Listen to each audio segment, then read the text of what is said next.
All right, guys, happy Tuesday. Well, at least I'm happy. People on the internet are not happy. They never seem to be happy. Right now, we have two great internet debates that are waging. First and foremost, I'm sure you have seen this, but was the Trump administration correct in deporting a student Palestinian activist from Columbia University? Did you agree with that? Are you following the story? I'm very interested to hear your guys' perspectives. Also, should we now begin feeling bad for Blake Lively because she appeared at her Simple Favor 2 premiere, and people are noting that she seems increasingly uncomfortable and anxious, and maybe it really is just a lot for her to deal with. So we should discuss that. Should we be more compassionate toward Blake Lively? Let's jump right into this. Welcome back to Candace.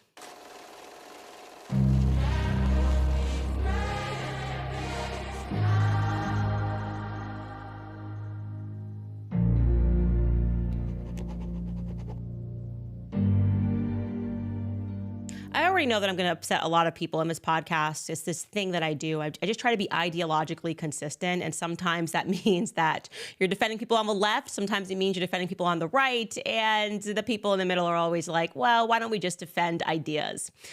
Before we get into the meat and potatoes of today, which is the pro-Palestinian student protester that is being deported by Trump's DOJ, I very quickly want to at first give you my opinion on Blake Lively's appearance at the Simple Favor 2 premiere, South by Southwest premiere. There she is alongside Anna Kendrick. And I should say first and foremost, regarding Anna Kendrick, we already knew that she was somewhat upset leading up to this premiere for obvious reasons. I mean, you imagine you work your butt off, you're in this movie, you're fighting with Blake Lively about who should be more prominently featured on all of the materials and the advertisements, because I guess that's a thing, like where you're featured on the movie poster. And Blake Lively wants to be prominently featured, and then she gets herself into this huge situation worldwide. She is sort of despised alongside her husband. And now you've got to recognize that this movie's probably not going to do so well because people are just not going to watch a movie with Blake Lively in it. And the rumors were that she felt that Blake Lively didn't do anything to dispel that. She didn't come out and make a statement. She didn't come out, with her heart in her hand or say anything. She just kind of allowed this movie to be like an innocent bystander to everything that went on with It Ends With Us. It Ends With Us, pardon. So leading up to this red carpet, all eyes were kind of on Blake. People were wondering if she was going to bring Ryan. I said, definitely not. That's not going to happen. Obviously, she's adjusting and she's realizing what a bad decision SNL was. People don't like Ryan Reynolds, especially. So she did show up alone. And when Anna Kendrick was asked about Blake Lively on the red carpet, she was a bit pithy, and I would say maybe trying to be funny, but definitely made a statement when she was asked about working with Blake. Take a listen. Anna, what does it mean to be working with Blake again? Oh, talking about you. Just, sort of a thing. And there were tons of rumors that, by the way, on the first movie, they didn't get along fantastically. Obviously, they got along enough for them to do the second movie. But you can sense that she's a little bit annoyed, and she knows that a lot of questions are going to be coming her way about Blake Lively. And specifically, when she was asked directly by a reporter about everything that was going on, she definitely gave a very cutthroat answer. Here's what she had to say. Yeah, so now the other thing I want to ask you, how do you feel like how does it feel like the movie's being impacted kind of by everything happening going on in the world? Why, what happened? I did ayahuasca and the last year of my life is just gone, but I've heard the movie's amazing. Wait, thank you. So I thought it was really interesting, and I'm not sure if anybody has pointed this out yet, that she chose to say ayahuasca and that she couldn't remember anything as her reason as to why she can't respond to this. And I was wondering whether or not that was potentially a nod to the now infamous skit where Ryan Reynolds directed the promo of It Ends With Us, brought his mother, and had Brandon Sklenar there. And Brandon Sklenar, I guess, was supposed to be the Justin Baldoni, and said that he had taken a lot of ayahuasca. That just kept happening throughout the skit, and we weren't sure why they were focusing on ayahuasca. It was quite strange. Take a listen, just jogging your memory here. My heart is beating like crazy right now. This reminds me of when I went on that meth journey, confront my inner child. And I wasn't a meth journey. I think you mean like ayahuasca, like South American plant known for its medicinal benefits. Definitely not meth. You should not be doing a meth journey. I've been on a meth journey for about 6 months now. I mean, I'm not a doctor, but you're probably gonna die. I feel well. You don't look well. I was expecting not to like him. Oh, yeah. But he is so Nice, nice. the nicest guy. so Everyone says funny, you're nice, but charming, he's- kind. Yeah. What a Oh my wonderful God. guy. What is ayahuasca?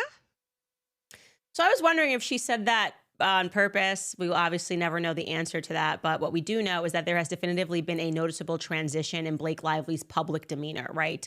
We're kind of used to seeing, and pardon my language here, but we're very used to seeing like a bitchy Blake, right? She's very unkind to reporters. And genuinely, I think that there's just a lack of a better word there.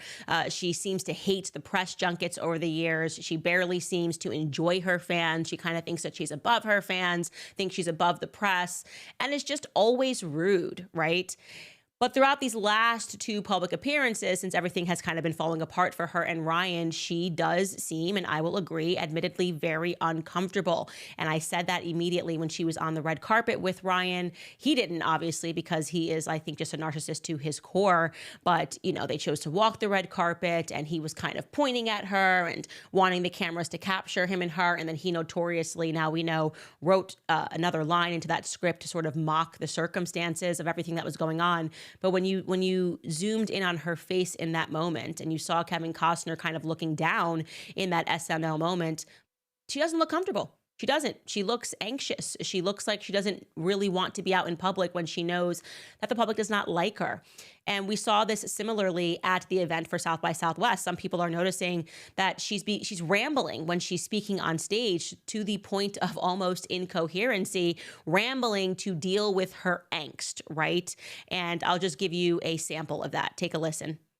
What happens in the third one? No, I'm joking. Capri and Rome, honestly. So Paul, we really wanted to make this second movie, and I was like, Paul, he wanted to shoot in Capri, and I was like, that sounds amazing, but it's very expensive, and let's just, shoot in Connecticut. That's where the first one took place. I didn't understand why it needed to be Capri, and now I want to live there. I love it so much. They serve you ice cream and lemons, and like it's just magical. They sell hats. That crazy, beautiful hat was just a hat in a store. Like humans buy that.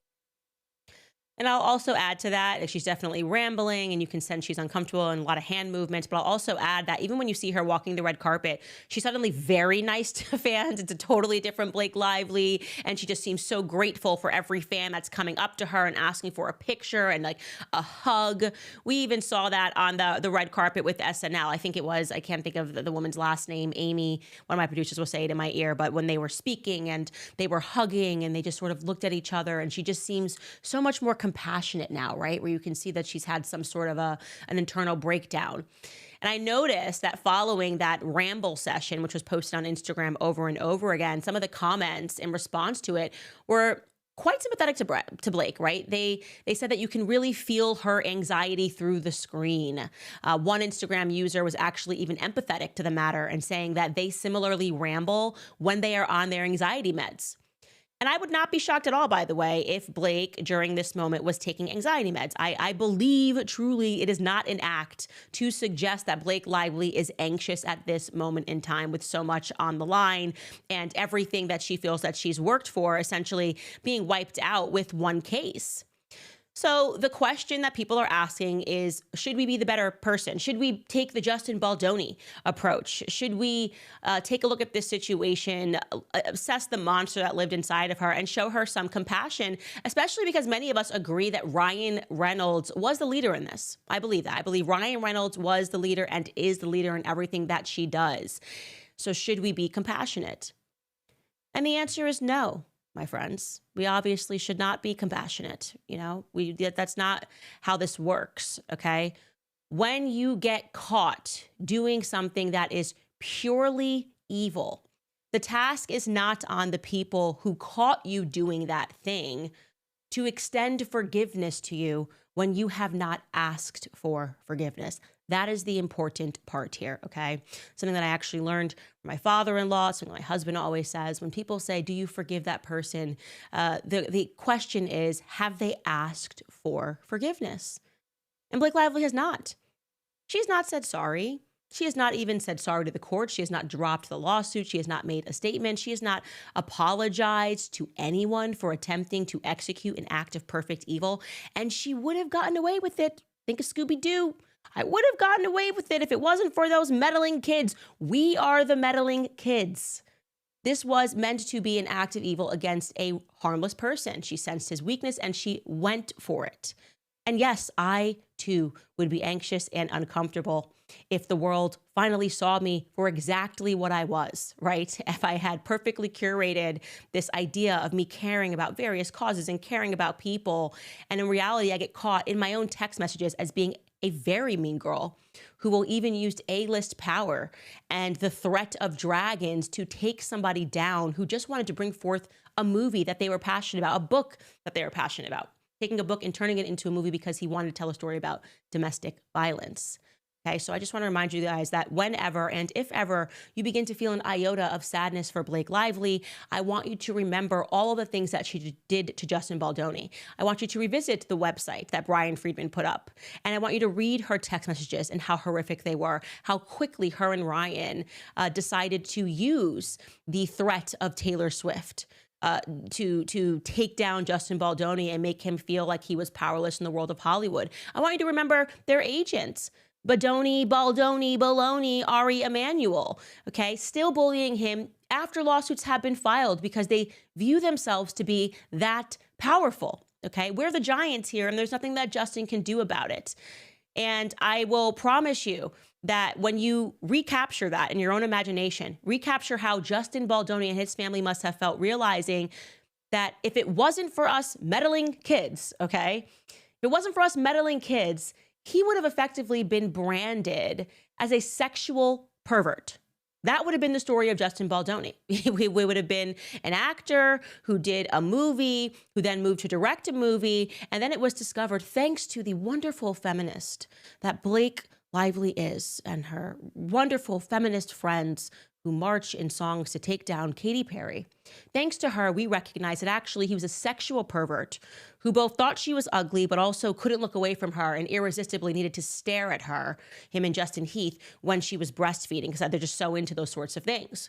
Who was into a category of porn that nobody has ever heard of, which is a woman giving birth. Realize that they sat down, they made threats in an effort to take over his movie. And when they didn't get what they wanted, they were willing to brand him as a sexual predator via one of the most powerful news organizations in the world, the New York Times. And they were able to do that because of their connections. So, no, the answer to people that are wondering in the comments if you should feel bad because she looks anxious, the answer is no, you shouldn't feel bad, and she should be anxious, okay? After a person goes on a murder spree, to give you an example, and if they're home and they're dumping their clothes and getting rid of all the evidence, and then they hear sirens outside, and they start to feel anxious. We don't go, oh my gosh, I feel so, he's going through a moment of anxiety, recognizing that he might really get caught, that he really might actually have to serve a sentence for this horrific act that he committed. No, we keep marching until she gives us the mea culpa and she recognizes and thinks about the anxiety that his wife must have gone through, recognizing that it was a plausibility that her kids could grow up and believe that their father was a monster, okay? Maybe think about how Justin Baldoni felt when he was in that basement at his own movie premiere, and they were laughing and dancing upstairs thinking that they had almost done it, that it was almost completed, and that they had taken over his movie. And by the way, if you were on the fence about how involved Blake Lively was, I certainly was at moments going, was this just being driven by Ryan? Was she even on the set when he did these Deadpool things? Was she even aware of the lines that he was writing, since she played Lady Deadpool, but she only did the voiceover and she wasn't actually on set? Did she know that he was going to over-murder him and do all of these horrific, toxic things? Well, we got our answer when somebody on TikTok was able to find that present at that shoot that we just showed you, where he brought his mom in to mock Justin Baldoni and to make fun of him and his background and his family and ayahuasca. Blake Lively was present when that was shot. Here is a backstage at the It Ends With Us Ryan Reynolds promo shoot. I say, yeah, one to two. Good. 1, 2. I stopped taking my husband. Yeah. It says the one and only Blake Smollett. And for those of you that are listening on the podcast, it is her laughing and speaking. It looks like she's directing almost Ryan's mother to say lines. And we know that she was saying lines about Blake, that Brandon was meant to be Justin Baldoni. And this was really, truly just high school bullying done to the Hollywood extreme. So I don't forgive it. I will not forget it. But when she comes down and asks for an apology, then we can revisit that question. Okay. First, I want to tell you guys about PreBorn before we get into the meat and potatoes of today. What do Andrea Bocelli, Steph Curry, Justin Bieber, and Tim Tebow all have in common? Well, all of their mothers were encouraged to end their pregnancies. That's the truth. When a woman faces an unplanned pregnancy, she's often pressured to end her child's life. She wants to make the right choice, but society and those around her are telling her that the baby, it's not a life. That's where the Ministry of PreBorn steps in. PreBorn and their network of clinics offer compassionate, loving care to mothers and the support that they need to help them choose life, including a free ultrasound.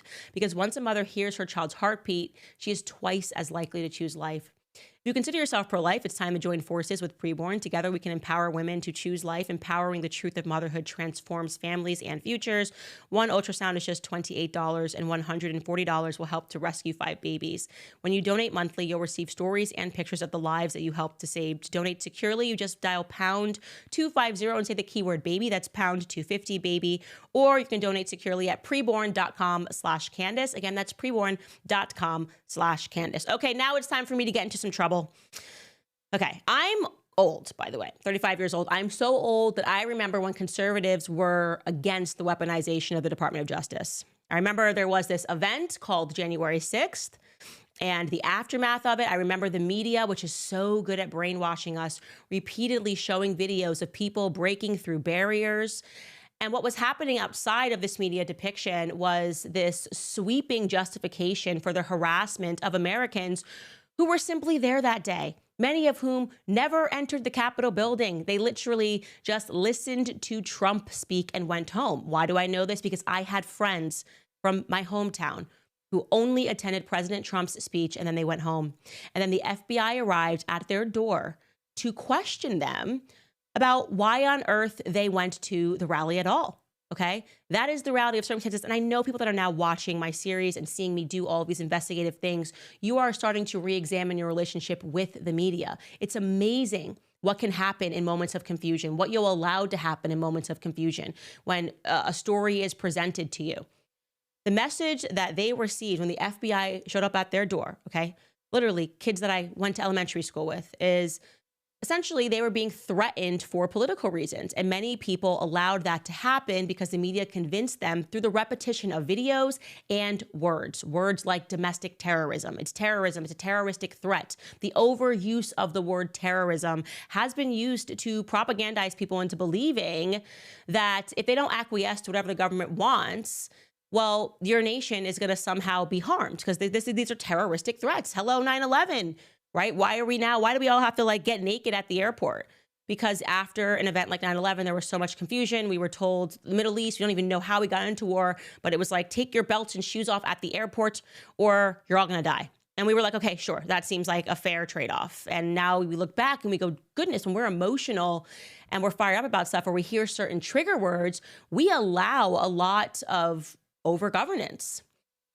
I'm also so old, okay, that I remember 2 weeks ago on this podcast when I showed a tremendous clip of Vice President J.D. Vance. He went over to Europe and he rightfully told the leaders, European leaders, that they had become what they hated. Remember the Munich Security Conference? He was saying, you guys are sending police officers to the doors of your own citizens for wrongthink, because rather than try to understand the ideas and see which way the wind is blowing in your countries, you're telling them it's just not allowed.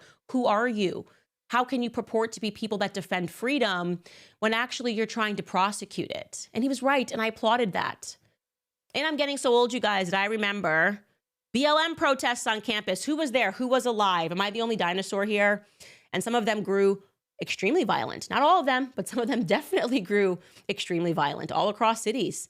I gave speeches on college campuses during that time, and I remember having students that were blocking and barricading doors, blaring music. I was traveling with Charlie Kirk. They were fighting police officers. I got chased down by Antifa in a diner in Philadelphia with Charlie Kirk. You can still find that clip. Totally insane stuff. People that were masked, and it wasn't okay. So I have to tell you that as someone who personally survived the Antifa and the BLM riots, I was very understanding when Trump said that he was going to be cracking down on illegal protests. Operative word being illegal. And he said this on March 4th when he posted this to Truth Social. He wrote, "All federal funding will stop for any college, school, or university that allows illegal protests. Agitators will be imprisoned or permanently sent back to the country from which they came. American students will be permanently expelled, depending on the crime, arrested, no masks. Thank you for your attention to this matter." Cool. I said, okay, that actually works for me. Then we found out via a tweet yesterday that he had arrested a person named Mahmoud Khalil, okay?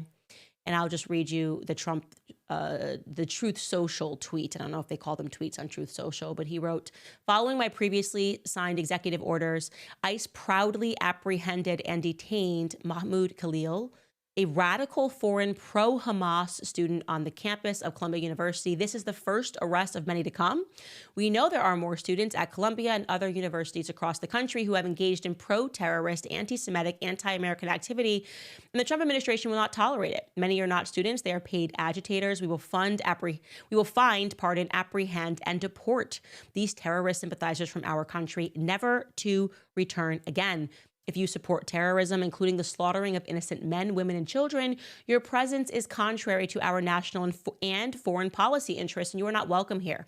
We expect every one of America's colleges and universities to comply. Thank you." Okay. Then the White House blared this out across their social media pages, writing on top of a photo of this student activist, Shalom Mahmoud. And they wrote, "ICE proudly apprehended and detained Mahmoud Khalid." So to be clear, this wasn't done quietly. This was done loudly. They called him a pro-Hamas student. And obviously, people are then going to look into this person because this is an example of the policy. You said illegal protesting. So I thought, okay, this is going to be pretty simple. I abstained yesterday from all the chatter about it because I just knew in my gut that this person had to have been arrested for doing something that was illegal. Engaging in an illegal protest. He must have been arrested on a campus, and therefore, because he was on a student visa, he had to leave, and I was okay with that. But something else was presented to the public, okay? Here are the facts. Yes, he is a Palestinian activist. His name is Mahmoud Khalil. He was, in fact, detained by ICE over Columbia University protests. He had completed work on his master's degree from Columbia University in December. But he's a legal resident of the United States, okay? He's a green card holder. That is very different from somebody who is here on a student visa, okay?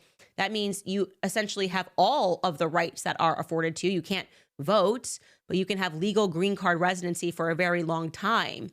So he was arrested and detained by federal agents after his lawyer said that his green card was revoked by the Trump administration, despite the fact that he hadn't been arrested for engaging in illegal protests. So that made me go, okay, wait, what's this? What's going on? His attorney, a woman named Amy Greer, said that Khalil's wife, who is in fact an American citizen, was also present during his arrest, and she's 8 months pregnant.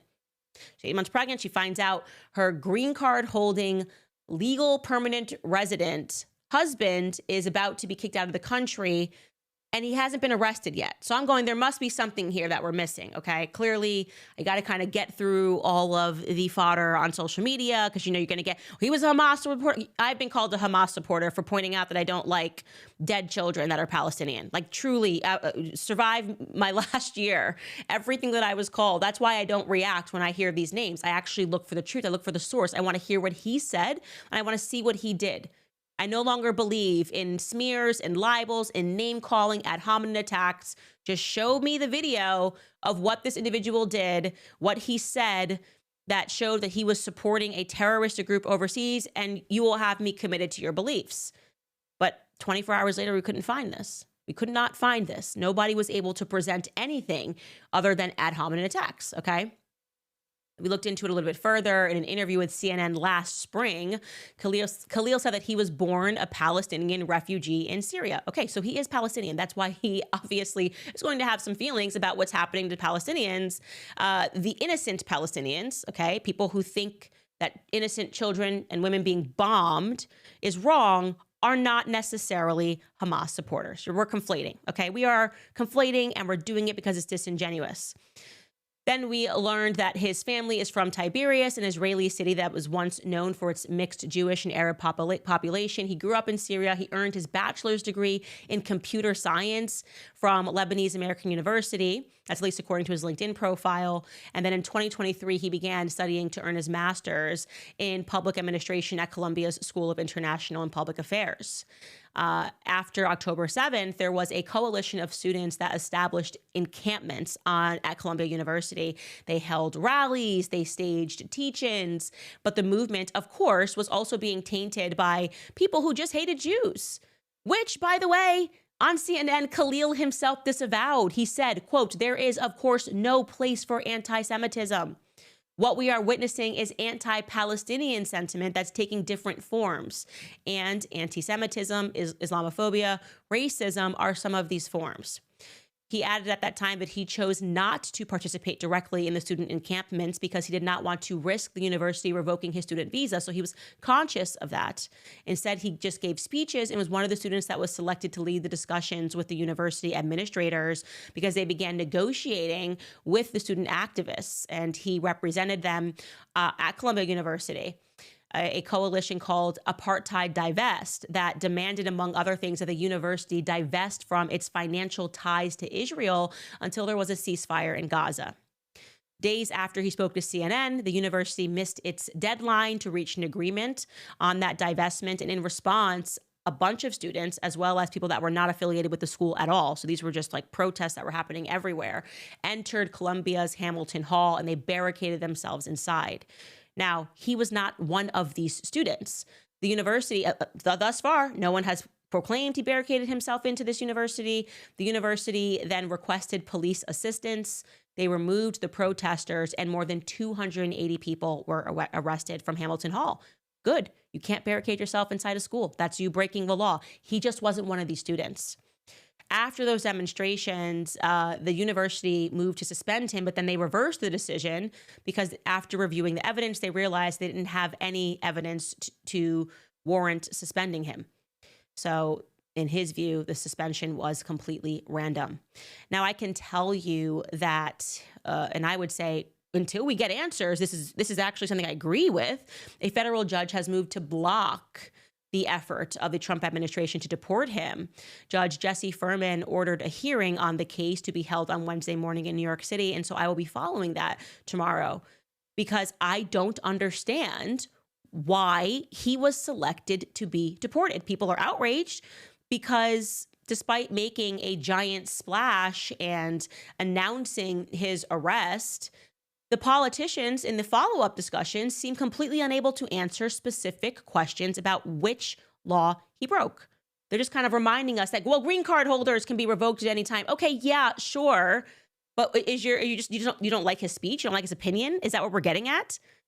And I'll show you what I'm talking about. Here's Mike Johnson, the Speaker of the House, who was pointedly asked about which law this individual broke. And he's going to say a lot of words, but he's also going to say absolutely nothing. Take a listen. Speaker, in your estimation, what crime did Mahmoud Khalil commit to warrant his arrest, detention, and the potential revocation of his green card? Let me tell you something. I went face down the angry mob at Columbia at the height of that stuff.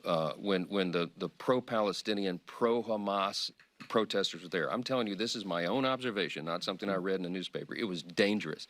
I met with Jewish students before we went to campus who were hauled away off campus because they were instructed by the administration not to come to class, which they paid for fear of their physical safety. The administrators there refused to take control of that campus. They refused to allow the PD to come, the police department to come in and take control, and it turned into a chaos.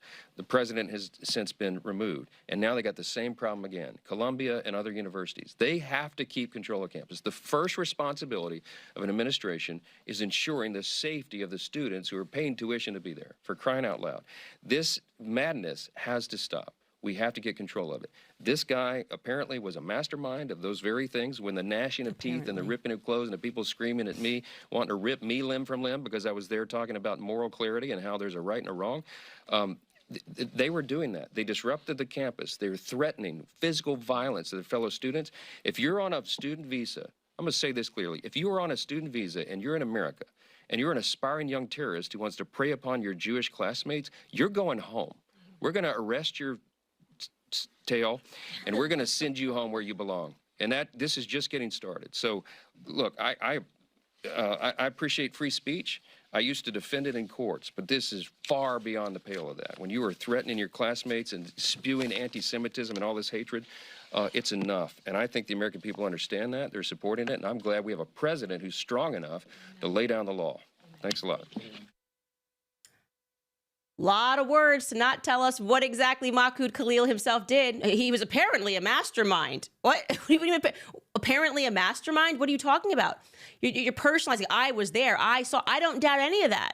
I was there during BLM protests. I saw BLM protesters get violent. It doesn't excuse me to go arrest somebody who wasn't a part of the violent protests. Are we just supposed to be stupid and accept that? You know what we refer to that to? The DC dip and twirl. For those of you who have seen the movie The Campaign with Will Ferrell, when politicians are really good at dipping and twirling and not answering the questions. Here's a clip from that movie. Cam Brady just gave you the old DC dip and twirl. Just danced around the question. Mike Johnson just gave you guys the old DC dip and twirl. He just danced around the question. I'm like, okay, what specifically did this kid do? I need to know, because you're talking about green card holders, not people that are just here taking a class. You're saying permanent residents of the United States, we can just revoke your green card at any time for wrongthink. That's what it looks like right now. Again, I am open, as I have been, to being proven wrong if somebody can present evidence of something that he did. Instead of just saying, apparently he was just a mastermind. Just a total mastermind. Everything that was happening was because of him. Do you have evidence of that, Mike Johnson? So Caroline Leavitt, who is the White House press secretary, was predictably questioned about his arrest today as well. And here is what she says his crime was. Take a listen. Question here on Mahmoud Khalil. Does the administration believe that it needs to charge a green card holder with a crime to be eligible for deportation? Well, in fact, Secretary Rubio reserves the right to revoke the visa of Mahmoud Khalil, and I'm glad you brought this up. Under the Immigration and Nationality Act, the Secretary of State has the right to revoke a green card or a visa for individuals who serve or are adversarial to the foreign policy and national security interests of the United States of America. And Mahmoud Khalil was an individual who was given the privilege of coming to this country to study at one of our nation's finest universities and colleges. And he took advantage of that opportunity, of that privilege, by siding with terrorists, Hamas terrorists who have killed innocent men, women, and children.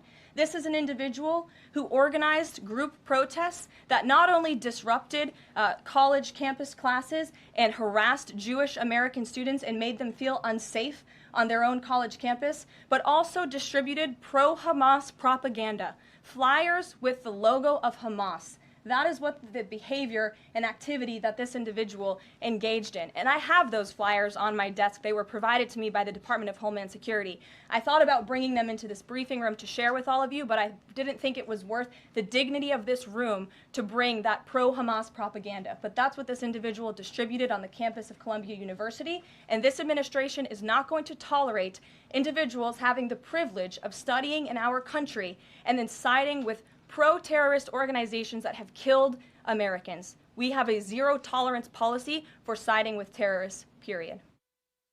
Okay, so she is alleging that he distributed materials that are sitting on her desk. Would it not be prudent to just release those flyers? Wouldn't you quiet the noise immediately if what you're saying is true? And there's no reason for us to doubt that what you're saying is true. It's a different answer than everybody else is giving. You're saying he distributed materials that were in support of murder, I'm assuming. And therefore, by the way, I would imagine that he could have been arrested for that. It seems weird that he wasn't arrested by Columbia University, that he didn't get into any trouble with the police at Columbia University, but now he's in trouble with the feds. That seems like a remarkable jump there in the process. Why not release those flyers? Wouldn't that make sense to you? And then adding insult to injury in terms of just trying to give us an excuse, which like I said, I am open to accepting an excuse here. I am. I'm genuinely I was like, go get them when we talked about illegal protesting. I've been on the bad end of that. Then you have people who are just making stuff up that actually isn't true at all. Scott Jennings, and I'm sure this was a mistake. I'm sure somebody gave it to him. He thought it was real and he instantly published it. But he is a CNN opinion contributor who served as the political director for George W. Bush. He went on CNN and said that he was a part of a group that wanted to eradicate Western civilization. He mentioned and you're seeing this going around, that this group, CUAD, C-U-A-D, essentially called for the eradication of Western civilization. And I can tell you guys that that's been debunked now, okay? There is a Twitter account, Village Crazy Lady, who has tweeted debunking the eradication of Western civilization as an element of the group that he was a part of. And she shows that actually that language was pulled regarding a Bangladeshi group. Take a look at this. This is her tweet. Heads up, this is fake. This statement came from a group called Columbia University Bengali Student Association. It was printed in Mondweiss on August 4th, 2024, in a much longer essay expressing solidarity with the student movement in Bangladesh. On August 8th, 2004, Instagram accounts called Jews in Schools and Anti-Semitism Today posted this picture claiming that it was from CUAD's page after an ex-user named Stu Studio posted the Mondweiss article to his page. This is the evidence of radicalism that all the Zionists are using to attack Mahmoud Khalil today, a screenshot of a fake IG post. And I have seen this going around, and here it is. They're showing this post, but they're pretending that it came from the group that he was a part of. And this is the original post. It had something to do with a Bangladesh group that was on campus. And then she shows in the next slide how that language was actually pulled and verifiably true from Bangladesh. There's like a movement to support students in Bangladesh. And so, again, I'm happy to say that people probably wrongly assume that was true. But why do we have to move to smearing someone? This information should be so easy to garner. You've just moved to deport this person. He should have done something so egregious, or just show us the flyer so we can get on board with this. Show me him calling people for death. And don't say that students feeling unsafe is enough of a reason, because this wasn't done. Let's be very clear. This was not done during BLM protests. When Trump was in office, nobody cared about students that were feeling unsafe on campus, which was many. I mean, Michael Knowles was burned in effigy recently. This has been going on forever. Students protesting, getting violent. So I have to say, with the information thus far provided, okay, my opinion right now, today, which is subject to change if they come out and they show us more information. But thus far, I entirely disagree with this decision, and I have some questions. How, first and foremost, can you retroactively prosecute a law? Okay, if it was not the law or the position when Trump was in office, and under the Biden regime, he didn't care about this, how can you go back and prosecute someone for a law that didn't exist when he violated it, which is passing out flyers, apparently, flyers that we're not allowed to see? Why wasn't the exact same thing done when students were harassed by BLM? If this is really about protecting students, okay? And some people are saying, oh, well, this is different because Hamas is a designated terrorist group. Okay, well, you guys are saying this is about protecting students, though. So you could have done this exact same thing to protect students under BLM. You didn't do it. Why? Is it because white people shouldn't be protected? White people who live here, by the way? Israelis don't live here. So people protesting Israel has less of an impact on the lives of people than people who are saying that all white people are terrorists and that white people deserve to die, and the signs that we saw during these BLM things, calling for a white genocide, professors that were engaging in that rhetoric, calling for a white genocide. That happened factually in this country. Why didn't we care? To the contrary, when Trump did get involved, when he recognized that conservatives were being chased and violence was happening when we tried to speak on college campuses, he did sign an executive order. But guess what he did? He signed an executive order to increase speech, not to squelch it, to increase it. Here is an old PBS clip following that executive order from 2019, protecting speech due to the way conservatives are being treated on campus because of our perspectives on BLM and other matters. Take a listen. With a stroke of the pen, President Trump issued an ultimatum to U.S. colleges. Universities that want taxpayer dollars should promote free speech, not silence free speech. The executive order signed today requires colleges to certify that their policies support free speech as a condition to receiving federal research grants. It does not affect schools' access to federal financial aid for student tuition. President Trump first proposed the idea to a gathering of conservatives in Washington earlier this month. We believe in free speech, including online and including on campus. He brought on stage conservative activist Hayden Williams. They want our dollars, and we give it to them by the billions. They've got to allow people like Hayden and many other great young people and old people to speak. In February, Williams was recruiting on UC Berkeley's campus when he got into an altercation with this man, who then punched Williams in the face. That man was arrested and charged with assault, and the university condemned the attack. Williams spoke to the NewsHour while in Washington earlier this month. Well, I think there's a culture on college campuses that sort of promotes one side over the other. And, conservatives are in the minority on college campuses across the country.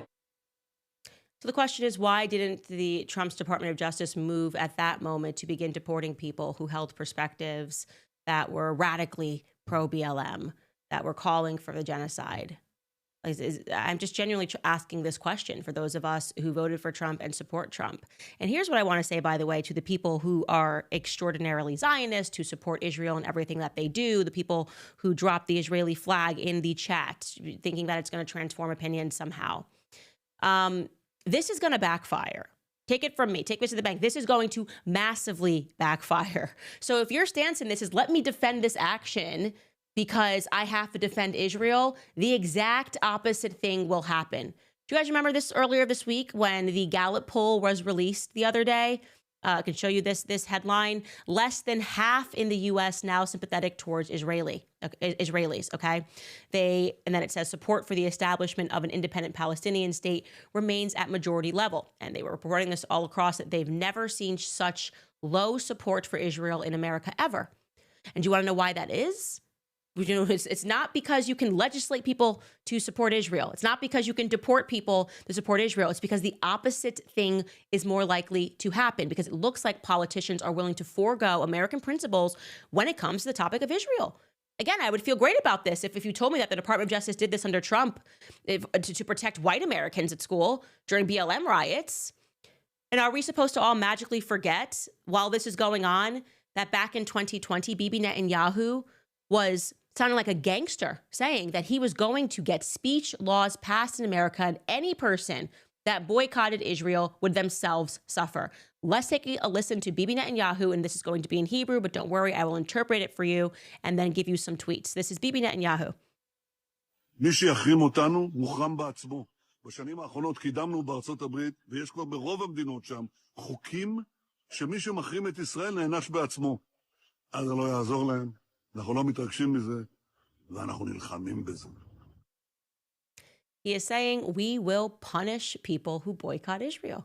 This is a foreign leader of a foreign state saying whoever boycotts Israel will themselves be boycotted. We are getting laws passed. There are laws passed in most states against boycotting us, and you will be punished.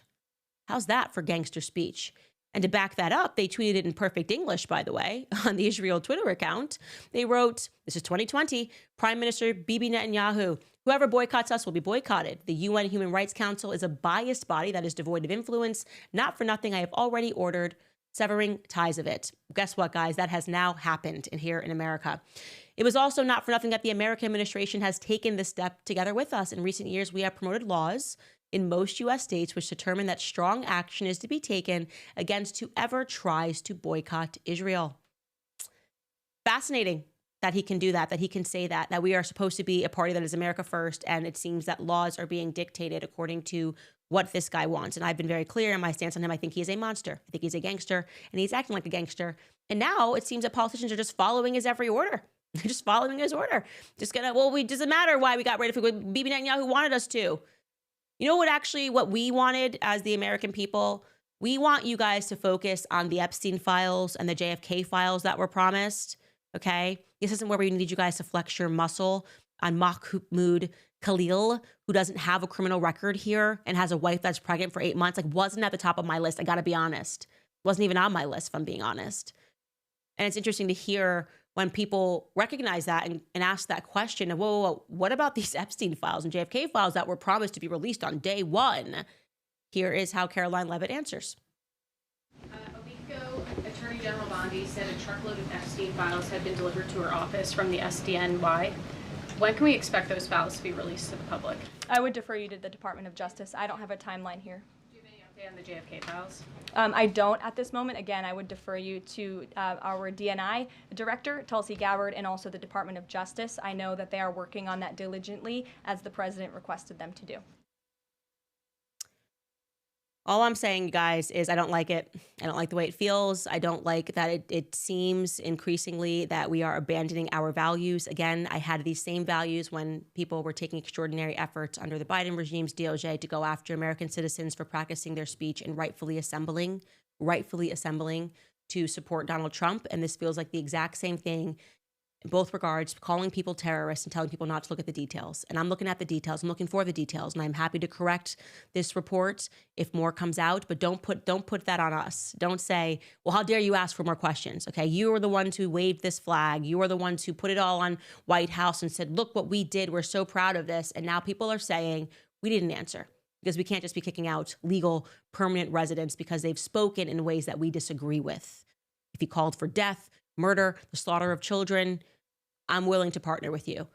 But at this moment, I don't see it.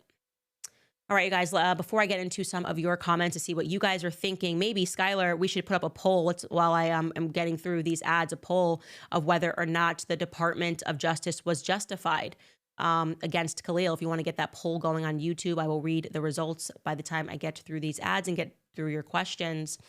But first, I want to tell you about 7 Weeks Coffee, because it is America's pro-life coffee company that's on a mission to fund the pro-life movement, one cup of coffee at a time. They are called 7 Weeks Coffee because at 7 weeks, a baby is the size of a coffee bean, and it's the same time a heartbeat is clearly detected on an ultrasound. That's also why they donate 10% of every sale to support pregnancy care centers across the country. They have raised over $800,000 for these centers, and they have saved thousands of lives. Now, let me tell you about the coffee, because I'm very picky about what I put into my body. It's mold-free, pesticide-free, shade-grown, low acid, and it's organically farmed, so it checks all the boxes. And right now, when you subscribe to 7 Weeks Coffee, you'll receive a free limited edition Lent tote designed by a daily reminder to pray, fast, and drink 7 Weeks Coffee during this Lenten season. So go to 7weekscoffee.com and save 15% forever when you subscribe. Plus, exclusively for my listeners, if you use code Candace, you'll get an extra 10% off your first order. That's a 25% total savings on your first order, plus your free gift. So visit 7weekscoffee.com and use promo code Candace.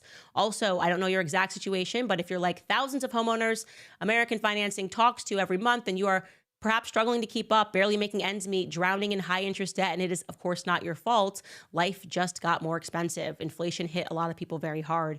So if you're still carrying around credit card balances with 20% plus interest rates while your mortgage sits untouched, you are ignoring the one thing that could turn it all around for you in your home. And this is where American Financing can help. Would you trade 10 minutes of your time for a shot at saving an average of $800 every single month? Because that is exactly what homeowners are doing when they call American Financing. A simple, no obligation call could change everything. They have a team of salary-based mortgage consultants, so there isn't any incentive to put you into a loan that does not make any sense. And there are no upfront fees to find out how much you could be saving, so do not wait. Talk to American Financing today and start feeling that relief. Call 800-795-1210. Again, that number is 800-795-1210.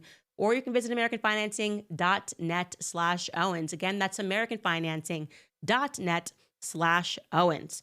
Okay, we are going to get to this poll. Okay, what was the question we asked? We're at 67% no, but I don't know exactly what Skylar asked. What did we ask? Whether or not Trump was correct, right? So it's a yes or no question. Was Trump correct?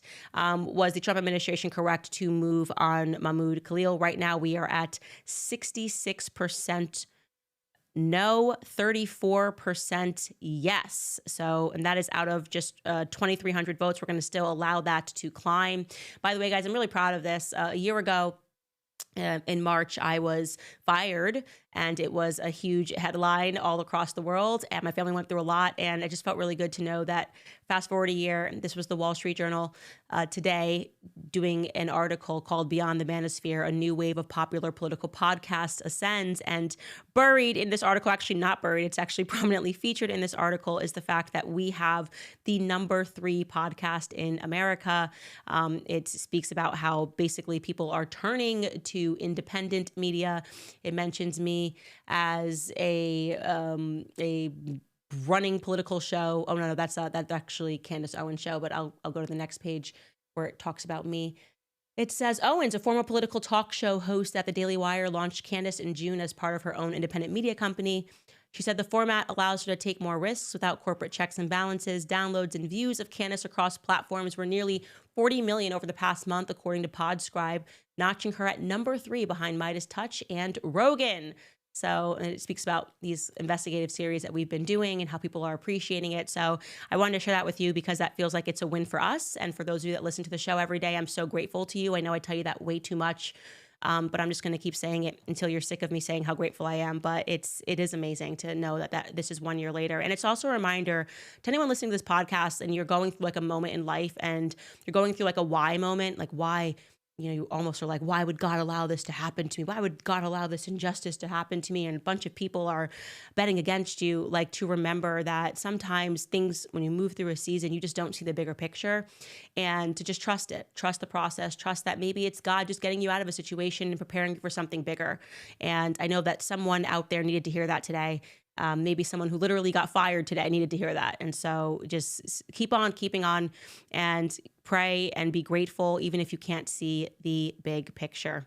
All right, let's read some of your comments. First, let me just check what we are at now. Yeah, we are still sitting at 66% on that poll of people who believe that the Department of Justice was not justified. 66% of you think that what Trump did was wrong, and 34% of you believe that what Trump did was the correct thing to do. Okay, a couple of questions. Norma writes, wow, I agree 100%. No forgiveness. This is regarding Blake Lively until the person at least asks for it. Also, you don't need to do drugs. Accept Jesus and God and read the Bible. And also, congratulations on the baby. And I hope God continues to bless you and your family. Thank you so much, Norma. That is so kind. Jaria Khan writes, Trump and his admin are absolutely losing their base by turning on Massey. This is correct. He also today fired a shot at Thomas Massey, asking for him to be primaried. He is very well liked. He's very well liked by me as well. Jaria continues, his entire campaign has been focused on working for a foreign nation, and I'm fed up. Nail in coffin for me. America deserves better. Massey 2028. For those of you that don't follow the intricacies of American Congressman, Massey is one of maybe 3 congressmen who does not bend to AIPAC, the American Israel PAC. They have long been trying to get him out of office. And today Trump fired a shot saying that someone should primary him and that they would have his support. And it did not play well in MAGA world. People who voted for Trump love Trump. I love Thomas Massey, and I think he's just got this wrong, and I won't be supporting that endeavor to primary Massey. And so people are thinking even that is another symptom of him having taken $100 million from Miriam Adelson in the election process. It's a big number, and so who's his master is what people are asking. And so it's unfortunate to hear people saying that it's a nail in the coffin for them. And hopefully Trump turns this around. Who knows? Tara writes, thank you, Candace, for your consistency on this. They have silenced Alex Jones. They are silencing anyone who criticizes. Dina writes, went through all my teenage years without being a groupie of anyone. Now I'm 45, living in Germany. I become a groupie of Candace. You're so sweet. Please add PayPal so I can join Club Candace. I didn't know we didn't have that. Skylar, please note that. We should add PayPal. I will tell my husband. But Skylar has left me a note here saying that the website works with any credit card, and we will indeed look into PayPal. Stephanie writes, Blake and Ryan brought this on themselves. I do not feel even a little bit bad for her. You reap what you sow. That's correct. And now it is indeed a season of harvest for her. And again, if she apologizes, I will have a totally different perspective. But I'm going to need that apology first for my cousin. Maud writes, Candace, can you ask President Trump to release the Tex Watson tapes from the LA prosecutor's office to Tom O'Neill, writer of Chaos? Tom was looking for them for his book. Oh, speaking of chaos, you guys, tonight we have the book club as we continue this book, which is so beat up because I have just gone through it way too many times. The next, I think, 5 chapters we're doing tonight, that is at 6 p.m. Eastern, and the live chat is working, so I'm so excited. So excited. This book is amazing. As I said, everyone should read it. I didn't know about that. Tex Watson was one of the, the main guys that executed that murder.